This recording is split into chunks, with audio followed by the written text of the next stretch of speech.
urahawe ikaze mu cigwa cacu cuno musi, mu gihe turiko dutera dusoza ibikorane vyacu. Uhamagarirwa gufata ingingo kugira ngo bino bikorane ntibize bigusige nk'uko vyagusanze. Icigwa cacu co kuri uno mugoroba kivuga ngo Mariya, Yesu canke Yesu na Mariya. Mariya, Yesu, Yesu na Mariya, nico cigwa cacu co kuri uno mugoroba.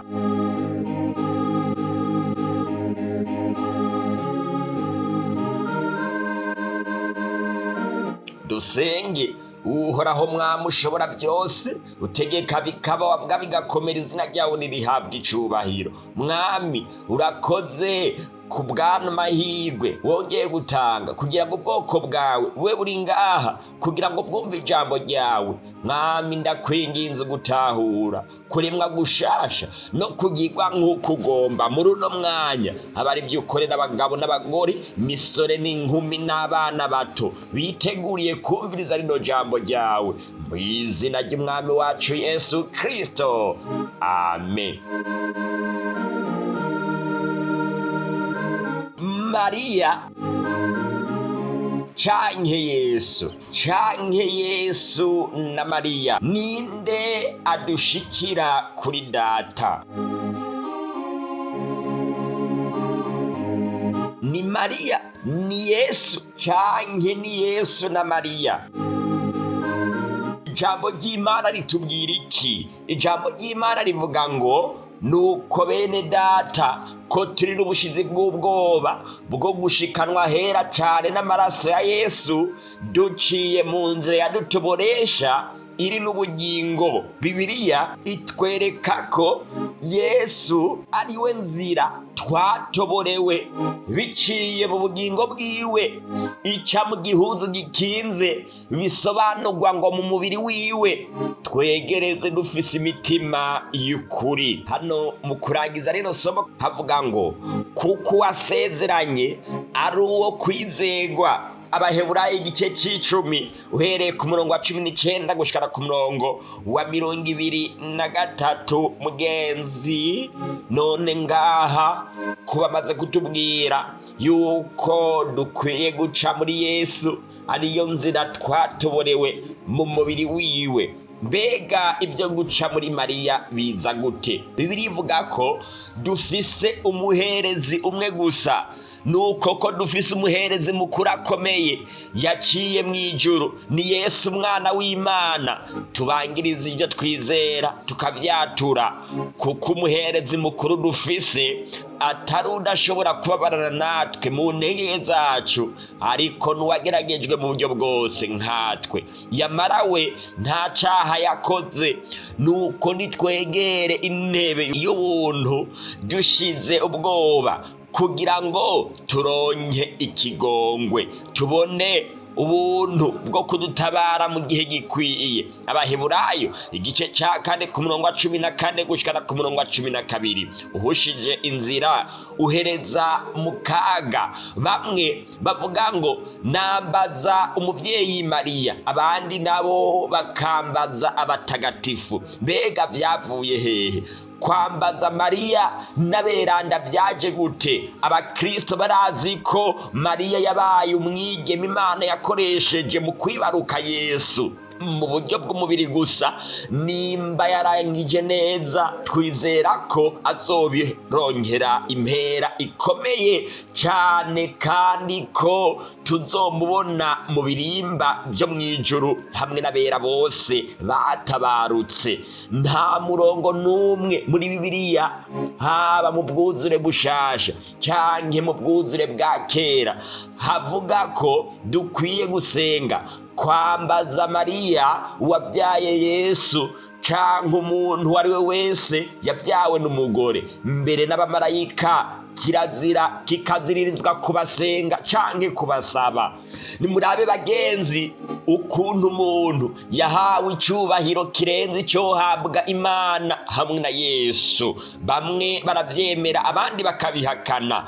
Hari abamwita Mariya muhimbazwa, yamye ari umubikira, abandi bakavuga ngo Mariya mweranda nyina w'Imana, abandi ni Mariya mwamikazi w'ijuru n'isi, Mariya rembo ry'ijuru, Mariya mugabekazi w'abatumwa, Bikira Mariya nyenyeri yo mu mutwenzi, n'ayandi baranasaba n'abatagatifu n'aberanda bose basezeye isi arabatoni b'Imana. Reka tubanze twihweze kimwe kimwe muri ibi bintu abantu bavuga kugira ngo bashobore gusobanukirwa ibyo baba bariko baravuga neza. Ubwa mbere, Mariya yoba ari muhimbazwa, yamye ari umubikira, akivugana n'ishengero, nyina na bene nyina bari bahagaze hanze bagomba kubonana nawe. Umwe aramubwira aterega umuvyeyi wawe n'abarumuna bawe bahagaze hanze baragomba ko mubonana.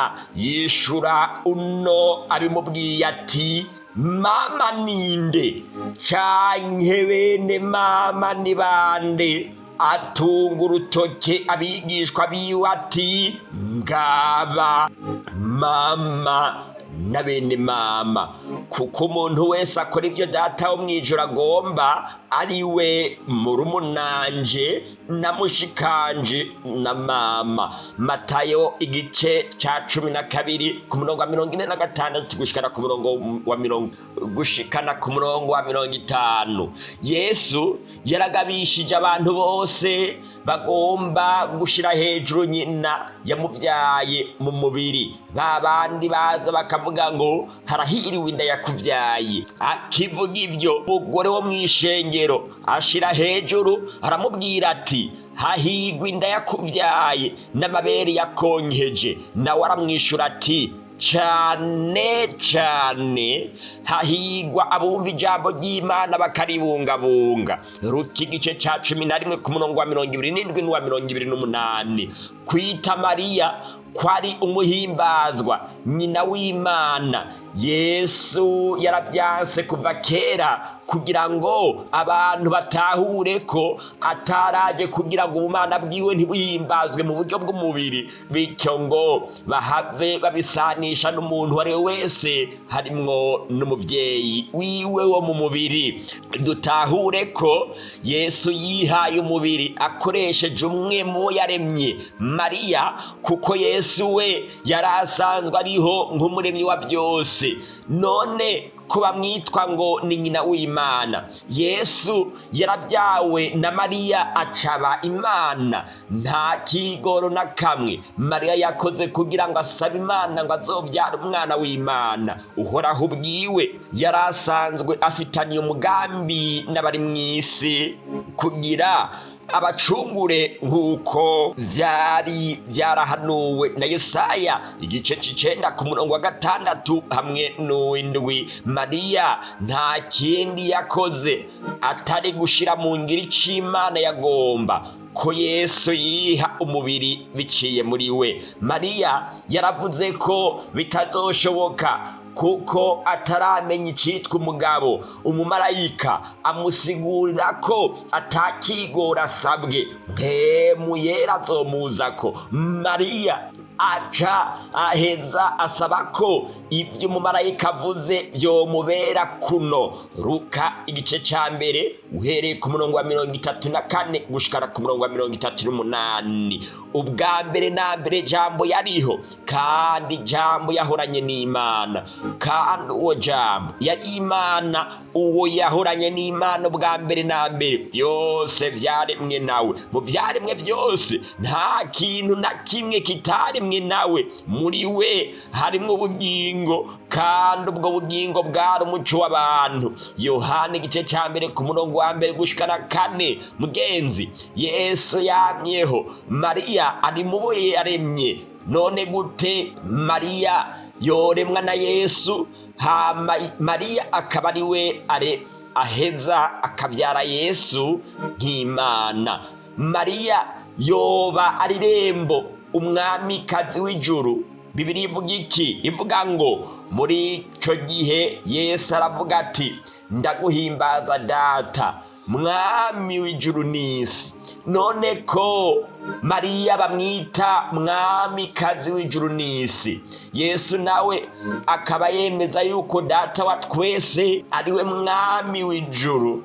Mbega Mariya yoba ari umugore wa data canke yakubise kudeta data? Imana ntikeneye umuntu w'inyama n'amaraso nka Mariya ayifasha kuganza, kuko yavuze iti ijuru niryo ntebe yanje y'ubwami, isi nayo ni ndava y'ibirenge vyanje. Vyakozwe n'intumwa igice c'indwi ku murongo wa 49 gushikana ku murongo wa 50.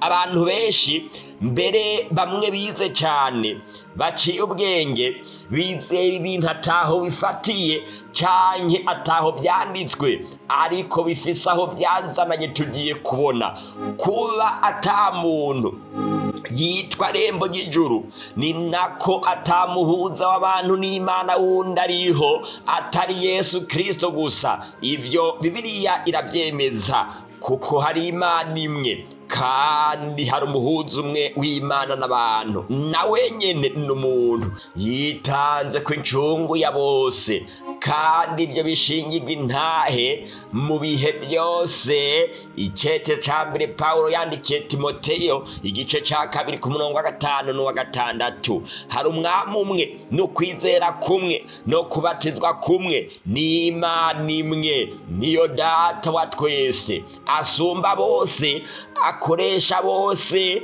ari muri bose. Abanyefesi igice ca 4 ku murongo wa 5 n'uwa 6. Nuko Yesu yongera kubabwira ati nukuri nukuri ndababwire, ni njyewe rembo ry'intama, ni njyewe rembo ry'intama, ni njyewe rembo, ni njyewe mwungere mwiza. Umwungere mwiza yigura intama ziwe. Yohana igice c'indwi ku murongo wa 7 n'uwa 11. Ivyo dukwiye kumenya. Abantu barakwiye gusoma ijambo ry'Imana kugira ngo bamenye amabanga y'ukuri. Satani ntakomeze kubahonereza mu mwiza. Ijambo ry'Imana rirabisobanura mu kuri kose. Uwavuye hejuru ni wasumba bose, uwavuye mw'isi aba ari uwo mw'isi nyene avuga ivy'isi, uwavuye mw'ijuru niwe asumba bose. Yohana igice ca 3 ku murongo wa 31. Mu majambo y'abavugishwa n'Imana handitswe ngo bose bazoba bigishwa n'Imana. Uwumvise ibya data wese akavyiga aza kuri njyewe, ntagaza kuri Bikira Mariya. Si ukugira ngo hari uwabonye data atari wavuye ku Mana, uwo yabonye data. Nukuri nukuri ndababwire, uwizera afise ubugingo budashira, ni njyewe mutsima w'ubugingo. Uno ni Yesu yariko aravuga. Yohana igice ca 6 ku murongo wa 46 gushika ku murongo wa 48. Bikira Mariya yoba ari umugabekazi w'abatumwa, hama bibaye uko Yesu nawe yoba ari iki? Reka dusome ico birivuga. Yesu aramwishura ati mbega si njyewe nabatoranije uko muri 12 ari kumwe muri mwebwe n'umugwanizi. Yohana igice ca 6 ku murongo wa 70. Bagenzi, ngaha murabona yuko intumwa ari za Yesu, niwe azitegeka. Yesu niwe yazitoranije. Muzobisoma hariya muri Matayo igice c'10 ku murongo wa 1 gushikana ku wa 5. Bikira Mariya yoba ari inyenyeri yo mu mutwenzi. Yesu yavuze ngo njyewe Yesu ntumye umumarayika wanje gushingira intahe mwebwe ivyo kubw'amashengero. Ni njyewe munago ku gishitsi ca Dawidi, ndi umwuzukuruza wiwe, kandi ndi ikinyenyeri gicibatsi co mu gaturuturu. None rero ngaha Mariya abaye ikinyenyeri gicibibatsi, Yesu nawe niwe kinyenyeri co mu gaturuturu co mu mutwenzi gicibibatsi. Bino bintu mwumva mu by'ukuri bidacanganye. None ko Bikira Mariya asa nkaho yasubiriye data akaja no mu cimbo ca Yesu, hasengwe nde harekwe nde. Bibiliya ivuga iki? kandi mbona umumarayika wundi aguruka yatiriye ijuru, afise ubutumwa bwiza butazoshira bwo kubarira ababa ku isi n'amahanga yose n'imiryango yose n'indimi zose n'amoko yose, avuga n'ijwi rirenga ati mwubahe Imana muyihimbaze, kuko igihe c'amateka yayo gishitse. musenye iyaremye ijuru n'isi n'ikiyaga n'amasoko y'amazi. Ivyahishuriwe igice ca 14 ku murongo wa 6 hamwe n'uw'indwi. mwirinde uruhendo rwa Satani. Ico Satani yakoze nuba kiriko no gutobora izindi nzira z'agakiza zitarizo, utitonze neza womengo simbi, ariko zisanzwe zijana umuntu mu mahonero. ngo Mariya ni irembo ry'ijuru. hari izindi nzira umuntu ashobora gucamwo yibwira ko ari nziza, ariko amaherezo yazo ni nzira zishikana mu rupfu. Imigani igice ca 16 ku murongo wa 25. mugenzi, hariho abakristu bizera ko kuja kwa Yezu duca muri Mariya. ico ni kinyoma kibi cane. Bikira Mariya ni yindi nzira, ariko yaciwe na Satani ubwiwe. niwe ariko arakoresha abantu isinzi mw'isi kugira ntibizere uwababambiwe, ngo bizere izindi nzira, ndetse bigatuma bivyura ibigumbagumba biri hagati y'umuntu n'umuvyeyi. ugereranije ibiba mwabuno bugingo bwacu, ngo wokunda umwana ukanka nyina. Satani ntagutere kubangikanya Yesu. Yesu aramubwira ati ni jewe nzira n'ukuri n'ubugingo, ntawushika kuri data ntamujanye. bagenzi, ntawushika kuri data adaciye muri Yesu. haba waciye muri Bikira Mariya canke ugaca ahandi, ntabwo ushobora gushika kuri data. yamara uciye kuri Yesu urashobora gushika kuri data. Yesu aramubwira ati ni jewe kuzuka n'ubugingo, unyizera niyo yoba yarapfuye azobaho. Yohana igice ca 11 ku murongo wa 25. wizeye Yesu naho wopfa uzobaho. ni Yesu adusengera ari mw'ijuru. Yesu Kristo niwe mpongano y'ivyaha vyacu. ni Yesu wenyene. nimumenye mwese n'ubwoko bwanyu bw'Abisirayeli yuko ari mw'izina rya Yesu Kristo umunyanazareti, uwo mwebwe mwabambye Imana ikamuzura mu bapfuye, ko ariho hatumye uyu muntu ahagarara imbere yanyu akomeye. uwo niwe buye mwebwe abubatsi mwatituye, kandi ryahindutse irigumye ifuruka, kandi nta wundi agakiza kabonerwamwo, kuko atarinde zina munsi y'ijuru ryahawe abantu dukwiye gukirizwamwo. Ibyakozwe n'intumwa igice ca 4 ku murongo w'10 gushikana ku murongo wa 12. mugenzi, ni muri Yesu gusa, nta rindi zina ryahawe abantu bakwiye gukirizwamwo. ni muri Yesu, ntago ari mu beranda, mbere nta nubwo ari muri Bikira Mariya, ariko ni muri Yesu gusa. Haleluya, haleluya. shimwa Yesu umucunguzi. ntaco twogugereranya ko uwundi nawe ngo agiye gusenga umuvyeyi Mariya uyu munsi yatugendeye. bagenzi, uhamagaruka gufata ingingo ukavuga ngo ndabitahuye pe, sinzosubira. igisabisho canje nzokibwira Yesu gusa, we yabambiwe. mugenzi, igishushanyo gifise akamaro ki mw'isengesho? kubera iki tutokwambaza abandi bantu? Yesu yabwiye abafarisayo b'intumva ati aba bantu banyubahisha iminwa yabo, ariko imitima yabo iri kure yanje. bansengera ubusa, kuko inyigisho bigisha ari ibyagezwe n'abantu. ico Imana yageze murakireka ngo mwumvire ku migenzo mwabwirijwe n'abantu. Mariko igice 7 ku murongo wa 6 gushikana ku murongo wa 8. biratangaje cane kubona abantu bariko barabwiga ukuri baburirwa ngo bavanure n'ibinyoma babwirijwe n'abakera, maze ukuri bakakureka. ivy'Imana babwira bakavyanka, maze bakumira ku migenzo babwirijwe n'abakera. Bibiliya ivuga ngo kandi nta wundi agakiza kabonerwamwo kuko atarindi zina munsi y'ijuru ryahawe abantu dukwiye gukirizwamwo ni Yesu gusa mugenzi, nta rindi zina rihari. Bibiliya irabivuga neza, atari rya Yesu gusa, ntago ari ibishusho bya Bikira Mariya. Bagenzi, dukwiye gutumbera Yesu wenyene. None rero ko twatsindanishijwe no kwizera, dufise amahoro ku Mana kubwo Umwami wacu Yesu Kristo yadushikanishije ukwizera muri ubu buntu duhagazemwo, kandi tunezezwa no kwizigira kuzobona ubwiza bw'Imana. Abaroma igice ca 5 ku murongo wa 1 gushana ku murongo wa 2, kuko urukundo Imana yakunze abari mw'isi ariko rwatumye itanga umwana wayo w'ikinege, ngo mwizera wese ntazapfe rubi, ariko ngo aze ahabwe ubugingo budashira. Yohana igice ca 3 ku murongo wa 16.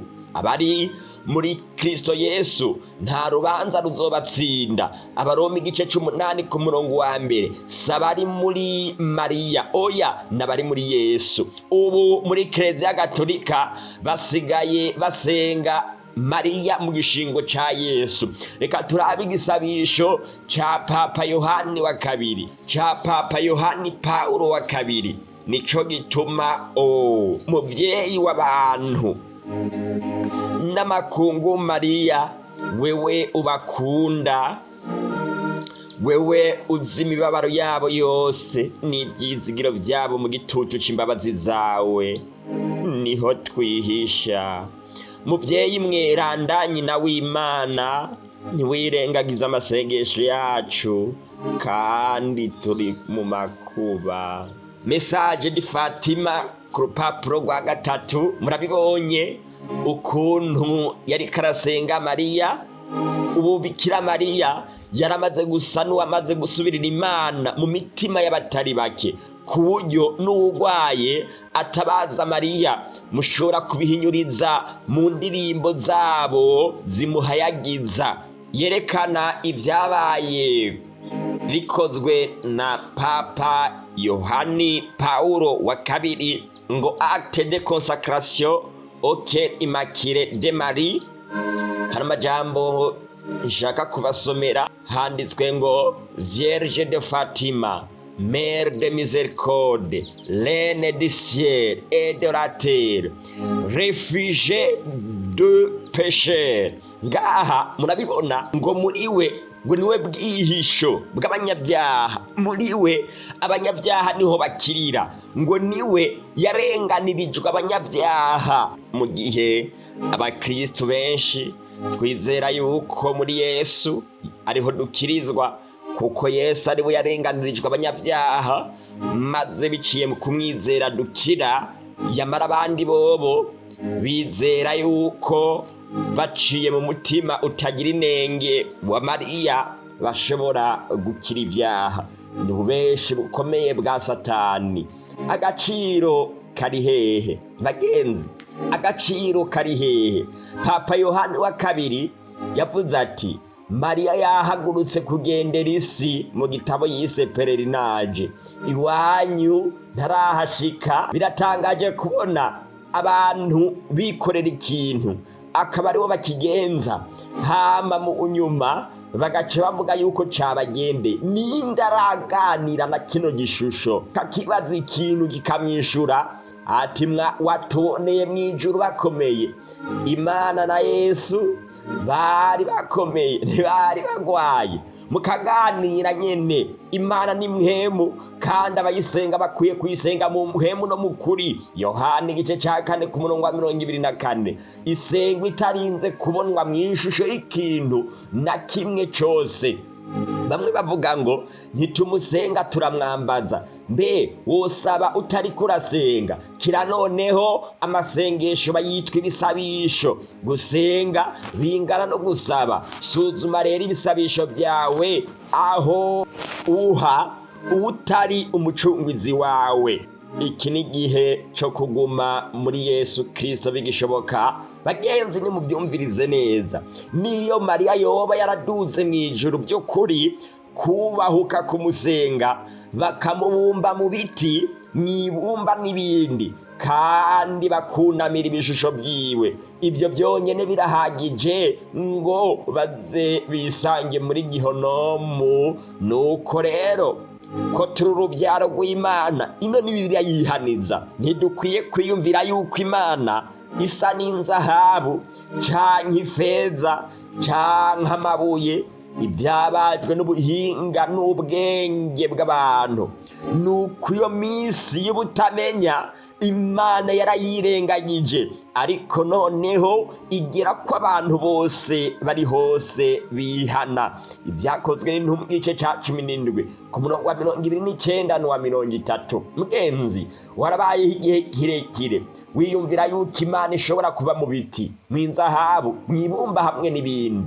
Imana iravyirengagiza. Yagutegekanirije uno munsi ngo niwamara kumenya uko no kuri wihane, uvavanure na zino nzira zizimiza zashizweho na Satani. Bibiliya irabaza ngo mbega ibyo bariho byobazwa abapfuye. Nta na rimwe Imana yigeze ikoresha abapfuye.